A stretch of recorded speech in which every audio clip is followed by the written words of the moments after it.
The Eagles have yet to add one player to the offensive side of the ball. And this pretty much means that in the draft, they're going to go heavy on the offense. No doubt about it. The problem is the rest of the NFL knows what the Eagles are going to do. And if they want to jump the Eagles in the draft, they're going to do it. So it's very, very important the Eagles be prepared to trade up.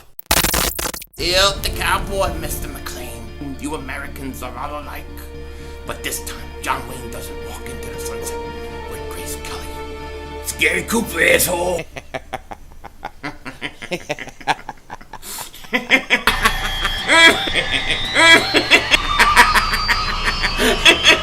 Oh, Diva!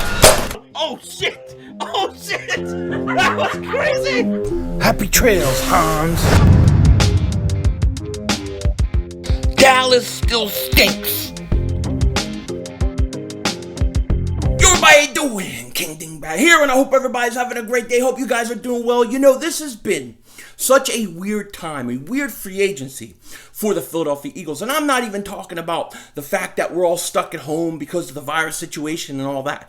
What I'm talking about is just the fact that the Eagles have yet to add one player on the offensive side of the ball. Now, I spoke before free agency started. I said the best philosophy for the Eagles was to basically use free agency to primarily focus on defense and then use the draft to primarily focus on offense. I did not think that they would take it to such an extreme where they don't add one player on offense in free agency. They didn't add one player. I'm shocked by that. Like, I thought at least they would have gotten like a second or a third tier wide receiver, somebody like that, but they haven't. And now, when you look at the Eagles' offense going into next season, they're really not much better than they were last year. And you got a 33-year-old wide receiver, Deshaun Jackson, who you don't know if he can stay healthy or not. Then you have then you have Alshon that's going to come back at some point. He's 30. He's coming back from a Liz Frank. You don't know how good he's going to be. And really, the offense is not better at all. It's not better at all. I mean, except for the fact that maybe you have Miles Sanders in his second year. Maybe Greg Ward can become better, Boston Scott. But really, you're not a lot better. So the Eagles are going to have to use this draft. I mean, this draft is big time for the Eagles. They have to hit on offensive players in this draft to really improve that offense. And I think it's so funny because I was looking at basically the NFL MVP odds. They came out, right? And Patrick Mahomes is number one. Lamar Jackson, Russell Wilson, they're up there.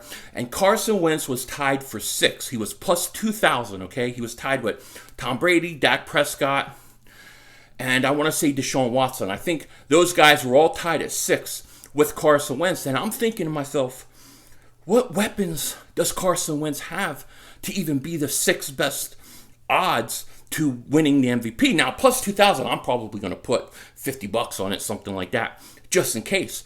But the Eagles, I mean, they are really banking on the draft being, a place where they get a lot better on the offensive side of the ball, because they're just not.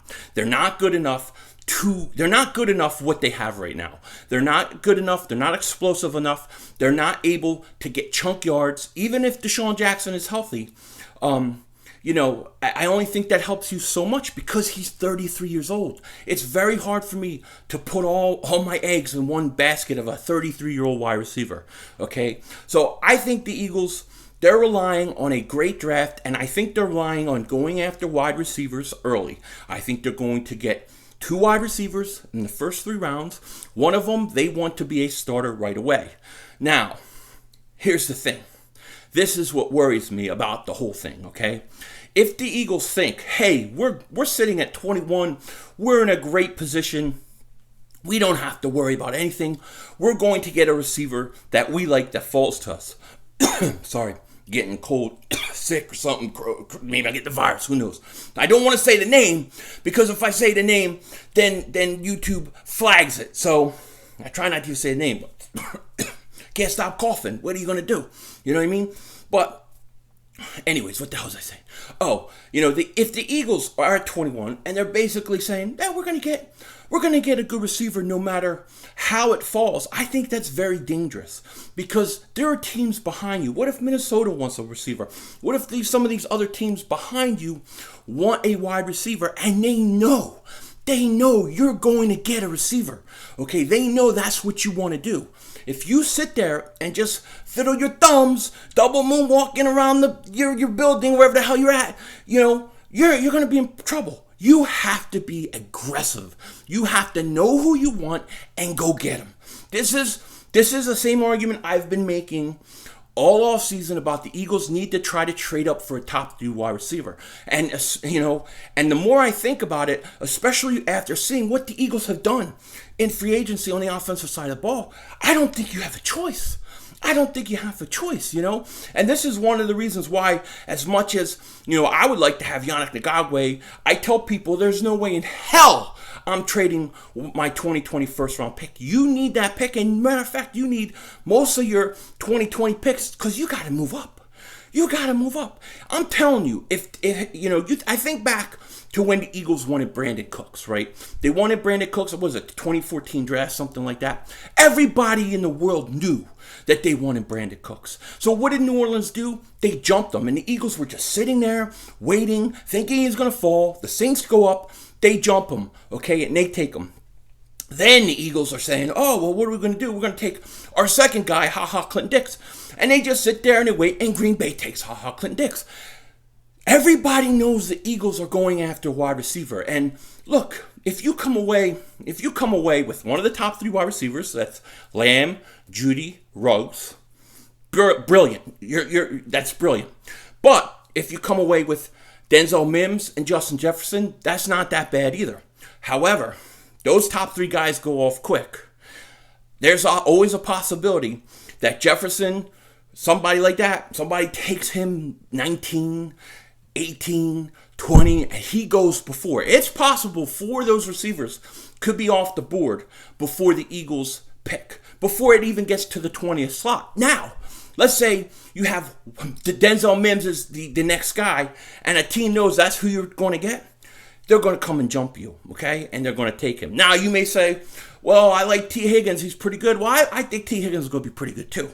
But what the Eagles need to build and what the Eagles need for their roster, what's going to fit them best is a guy who's fast and goes vertical. I think T. Higgins is a nice complement if you have a Tyreek Hill on the other side. If you have somebody with some speed on the other side.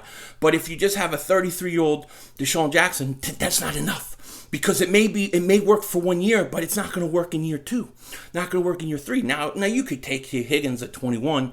He's the 6th best wide receiver off the board in a situation like that. But now you're trusting Howie Roseman to basically decide who's the 6th, who's the 5th, who's the 6th, who's the 7th best wide receiver on the board, who's going to be that next guy that's going to be successful.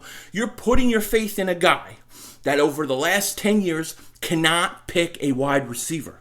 Okay, he cannot pick a wide receiver. So maybe we all think, T. Higgins, if it came to the point where 5 receivers are off the board before the Eagles pick and there's T. Higgins and we take him, we all think, oh, that's going to be great, it's going to work out. Doesn't necessarily mean it's going to work out. There's always receivers in this draft or in any draft that do not work out. It's just the fact of the matter.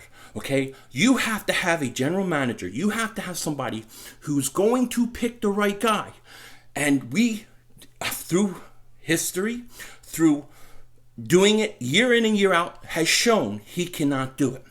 So, therefore, with the fact that the Eagles are pretty much, they're not hiding who they're going to draft. We know they're taking a receiver. Okay, we know this is going to happen. Every team behind them knows it's going to happen. Teams in front of them know this is going to happen. So the Eagles, they can't just sit at 21. I don't think they have a choice but to trade up. I think it's good management. It's good draft strategy. You're going to have to move up. You're going to have to be aggressive because there are teams behind you who want one of those receivers. They are going to want Justin Jefferson. They are going to want Denzel Mims. They may even want T. Higgins. They are going to want these guys. And if the Eagles just sit and wait and just let whoever falls to them, It's a big mistake. It's a big, big mistake. And the fact that the Eagles didn't go in and bring in, a second-tier wide receiver, they didn't go get Robbie Anderson, they didn't get Perriman, haven't got Watkins, they didn't trade for Brandon Cooks, which I wouldn't trade a second-round pick for him or a third-round pick for him anyways. But because they didn't pick or bring in anybody, at this point, everybody knows what you have to do.